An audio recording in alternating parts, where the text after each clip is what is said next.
곤두세우며 자기를 잘 대해주기를 바랐습니다. 그렇지 않을 경우에는 괜히 중상모략하고 싸움 났네, 결전됐네 하는 소리를 하고 다녔습니다. 서고는 이러한 심각한 내분이 있었으나 임시정부가 어찌어찌 출범할 수 있었음에 대해서 하느님께 감사를 드렸습니다. 한말에 우리나라 사람들은 분열로 유명했습니다. 소련 사람들도 한국 사람들이 분열 성향을 알았다고 합니다. 당시 유교 성리학의 공의공론을 많이 해서 자기 주장만 내세우는 경향이 있어서 그런 것입니다. 요즘에는 과학을 배우고 나라의 산업이 발달해서 우리나라 사람들도 분열하지 않고 서로 의견을 존중하며 함께 일해 나가고 있습니다. 임정이 수립되고 며칠 후에 김구 선생이 상해로 왔습니다. 서구와 김구 선생은 10여 년 전부터 잘 알고 서로 의기가 통해 있었습니다. 서구는 김구를 반갑게 맞이하고 말보다 실천이 앞서는 김구를 내무부 소관의 경무국장으로 일하도록 주선했습니다. 김구 선생은 경무국장 자리를 자기의 천직으로 알고 사력을 다해서 임정을 지켰습니다. 그는 조국 방공을 위해서 임정의 문직이라도 하겠다고 했습니다. 서구와 백범은 힘껏 손잡고 일해서 임정이 차츰 궤도에 오르게 되었습니다.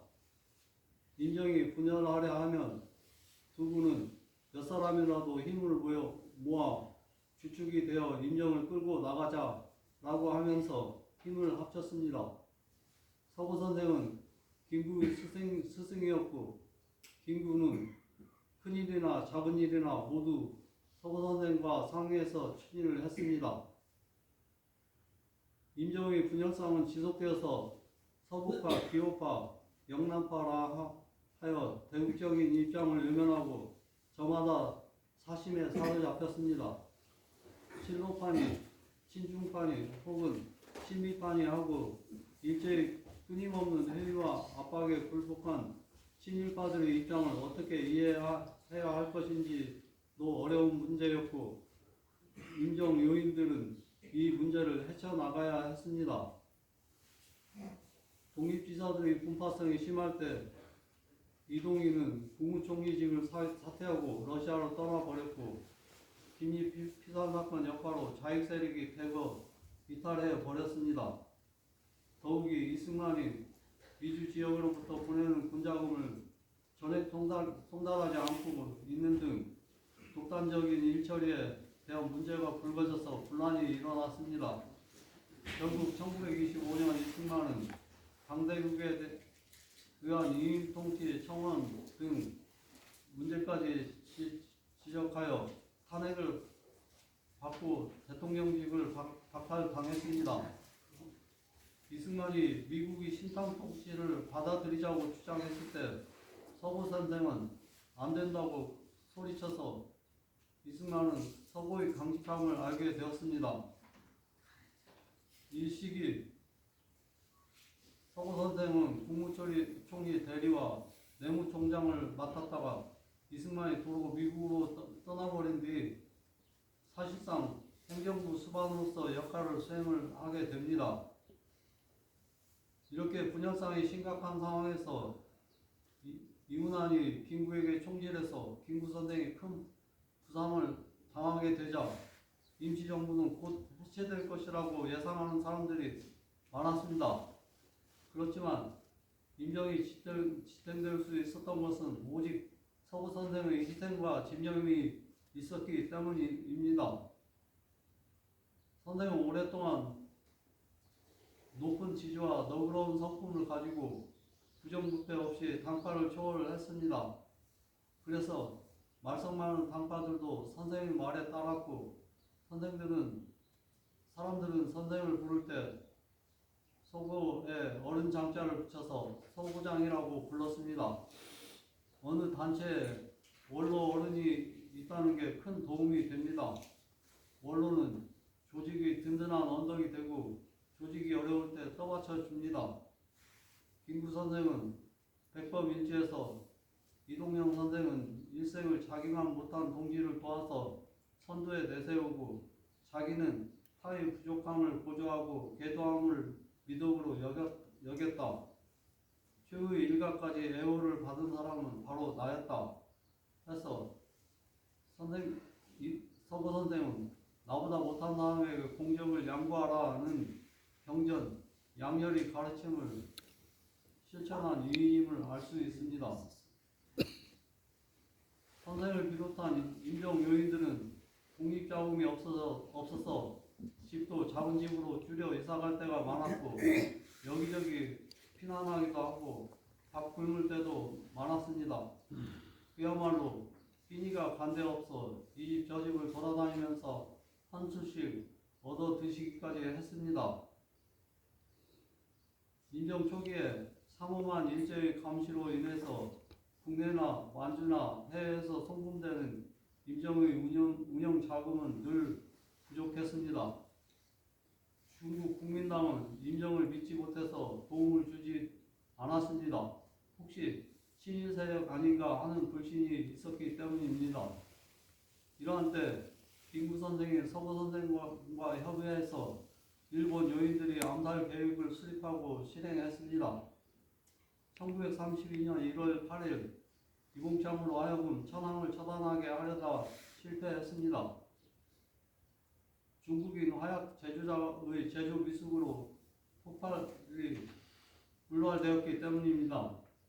그 다음 거행된 4월 29일 윤봉길 의거가 성공해서 일본 육군대장과 거류민 단장이 죽고 여러 일본 고관들이 다쳤습니다. 이를 본 중국 어떤 기자는 한국에는 윤봉길과 등 의사가 많은데 4억 중국인은 없다라는 기사를 냈다고 합니다. 이후 중국인들이 임정에 대한 감정이 호의적으로 변했고 임정에 경제적인 지원을 많이 해주게 됩니다. 중국 정부가 한국 임정과 함께 항의를 한다는 사실은 국제적인 지지를 받는 데에도 도움이 되기도 했었습니다. 1940년 3월 서구 선생은 오랜만에 화창한 봄날 외출해서 동지들과 함께 가까운 산에 올라갔습니다. 그러나 이역에서 건강을 돌보지 않고 사투를 벌여온 쇠약해진 그의 몸에 급성 폐렴이 찾아와 버렸습니다. 열흘간을 앓다가 결국 3월 13일 스촨성 기강에서 향년 72세로 안타깝게 돌아가셨습니다. 서구 선생은 당시 임시정부가 조선혁명당, 한국독립당, 한국국민당 등 여러 당으로 분열되어 의견 다툼이 있던 것이 안타깝게 여겨졌고 그래서 죽기 직전에 광복을 하고자 하면 분열을 중지하고 단결하라. 분열하면 인간도 아니니 삼당 합당하라. 라는 유언을 남겼습니다.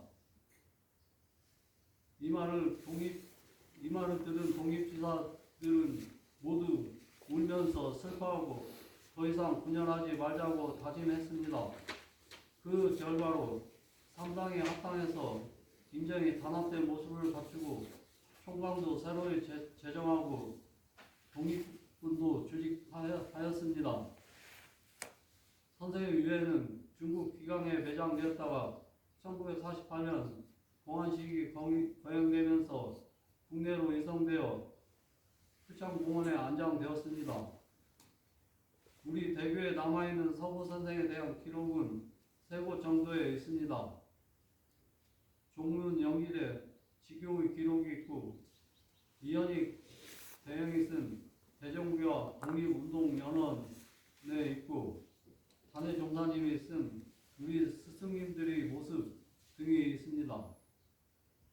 단해 종사께서 서구 이동영 선생을 유인으로 여겨서 호암 대종사를 비롯한 10분의 스승 중에 한 분으로 서구 선생을 포함시켰습니다. 선생에 대한 기록이 이렇게 부족한 게 아쉽고, 특히 선생이 본사에서 멀리 떨어져서 활동해서 교직이 지교에 멈췄다는 것도 아쉽습니다. 그 신실하신 신앙은 도용이 되어 마땅할 것입니다.